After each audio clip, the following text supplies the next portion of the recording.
So Jocelyn's going to give her Capstone. I'll probably ask some follow-up questions afterwards, and then if you guys also have questions, feel free afterwards to ask them. Okay. So yeah, thank you for being here. So I'm Jocelyn. I'm a senior here at Chelsea High, and this is my final capstone presentation. So how have I grown as a student? I've grown through the work that I completed, which has taught me new ways to go about my assignments in a more productive way since freshman year. So like analyzing aspects of my work that I need to improve, expressing my ideas in different manners, and reflecting on my finished work, because it's always important to improve what you can. So the two senior year assignments I have are from AP Calculus and AP Literature. The first one I have here is from AP Calc. You want me to hold that up for you? Sure. So it's from AP Calculus. This is two.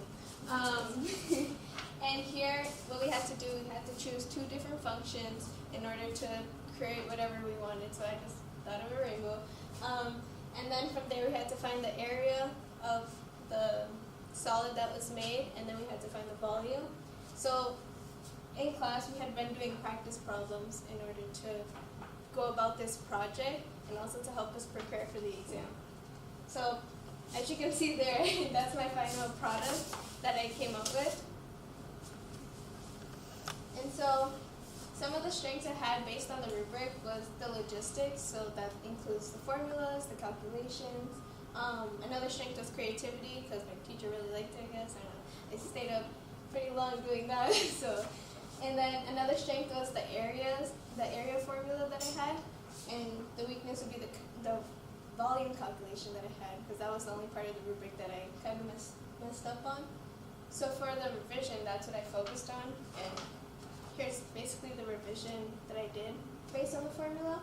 So there was just like one mistake that I made, which was forgetting to divide the area by 2 before squaring it. So it wasn't that big of a deal, but I still decided to change it. And so the second assignment I have is just an essay that we wrote. It was based on the novel Giovanni's Room that we read by James Baldwin. And so there was different prompts that we could choose, but the prompt I chose was to explore the concepts of love and identity in Giovanni's Room and discuss how Baldwin develops these themes through their complex relationship. And so in class, we'd been doing sample essays to prepare us for the exam, and by doing these sample essays, it helped me create my essay so I knew how to develop it well. So I focused on 2 parts, which was my argument and then my analysis. This is one part of my revision that I did that focused on my argument. It was in the second body paragraph. Like, English isn't my favorite subject, so this is why I always choose to focus on improving my essays. So I won't read it to you guys because it's pretty lengthy, but this is basically the part that I added.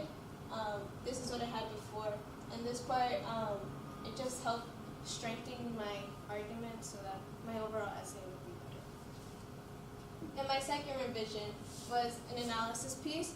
That's what I had before, and I changed it completely. I either added or took stuff out. And analysis is a big part that I struggle with. It's usually like my lowest part on the rubric, but that's why I always choose to focus on analysis too. And so here you can see from the rubric, my strengths were evidence and conventions, and my weaknesses were argument, organization, and analysis. So that's why, like I mentioned before, I edited my second body paragraph to strengthen my overall argument, and then I revised my 6th body paragraph so I could focus more on my analysis to build my ideas and make them stronger. So applying this knowledge from other classes. With vision of a graduate, self-management and responsible decision-making, I'm someone who has a lot on my plate, so I had to figure out my schedule with my assignments, like what I do outside of school. I do track, I'm in track, National Honor Society, it's like a whole bunch. But understanding when stuff has to be done and managing it throughout all my other stuff throughout school and out of school, that's it helps a lot with self-management because since freshman year, I think I've grown in being more productive and having better time management. And then being adaptive is being able to work between these multiple assignments and then being able to use what I learn in other classes as well. And then mastery and application of knowledge. By revising my assignments, I'm able to evaluate my work and reflect on the mistakes I made so I can make it better. And then, like I said, in other classes, my ability to write a well-formatted essay is critical because you have to write a well response with evidence in almost any class you have. So, and my ability to reflect on my work and my mistakes, it can transfer to any class because it'll help me improve in whatever I'm doing, whether it be math or English. So in my future, since I'm a senior, I'll be going to Union College next year as a Posse Scholar. I'll be majoring in biology. And there will obviously be classes that I have to use these skills in, like developing an essay, proving my argument to evidence, and being able to learn, to use what I learn in the work that I do. So, a little self-reflection of this year. My strength is staying motivated to finish my assignments because I can tell you at the beginning of this year, I was losing motivation throughout the college process, but I found it again. Being more organized and procrastinating a little less because procrastination never leaves me, sadly. And then reflecting and revising on my work, it's been a strong aspect of my life that I've worked through my high school career. And then being able to adapt to the different class environments, because I know going into college is going to be a whole different environment. So being able to adapt from high school to college is crucial. And then some areas for growth. I can still improve in my procrastination because it's still lacking. But and also I would stress a lot about the assignments I have, which could be part of my procrastination. But a plan for improvement is to manage my time, whether it be after practice, before school, on the weekends, because I also work, to get my work done. And then just breathe, relax, take a breath, so that I can be stress-free and not worry too much about the stuff I have to do. Yeah. Thank Questions? you. All right. Great job. That was great. Okay. First of all, you mentioned you're going to major in biology.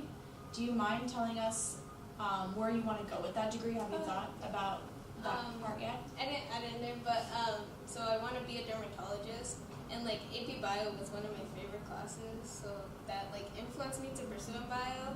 And then I had another influencer to be a dermatologist, Dr. Pimple Popper. But so that's where I want to go with my degree in biology. That's great.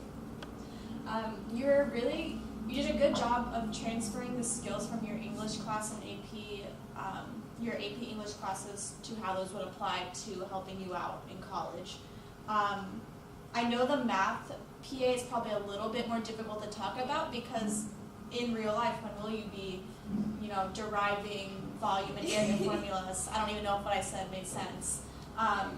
But the skills you used in your math PA, do you see those helping you be successful as well? Or do you think they're more just for that class and that assignment? I would say understanding like how things work can work in any class, and like with math, it's so intricate that like if you mess up one little thing, like your whole all your calculations are wrong. Like I did with the volume, like I messed up that one little piece. So honestly, in any class, you mess up one thing, like you can get a point off, you can just get it all incorrect.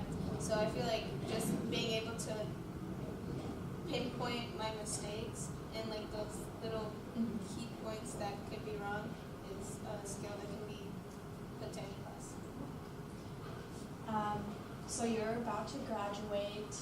What would you tell an incoming freshman next year if you could give them like one piece of advice? About high school? Yeah, about high school. Yeah, there's so much. There's so much. I would say just stay motivated and do what you can to make the best of high school. What's something you'll miss about high school? I think I'll miss the teachers the most, because I think like throughout the 4 years here, I've built a strong connection with like all the supporters that we have, like the teachers, guidance counselors, and I think they'll be the ones. Do you feel ready to move on? Excited, hopeful? Excited, yes. Ready, no. You'll get there. All right. I think those are all the questions I have. Do you guys have any questions for Jocelyn? Any questions? I don't. But I would like to make a comment. I was very impressed with your presentation. You brought a lot of comfortableness. You stood up and you made everyone feel that you were confident in what you were pursuing. And so I wanted to bring out that to you. Years ago when I was in school, which is a long, long time ago, we had to do oral talks and we had to read a book that the teacher selected for us, and even if you weren't interested, you had to do an oral talk. So this, of course, was far more interesting for you because it's a subject that you really enjoyed, and you made me feel comfortable with your presentation. Thank you. All right. Thank you, Jocelyn. Thank you guys for coming to my presentation. I was kind of nervous, but it's okay.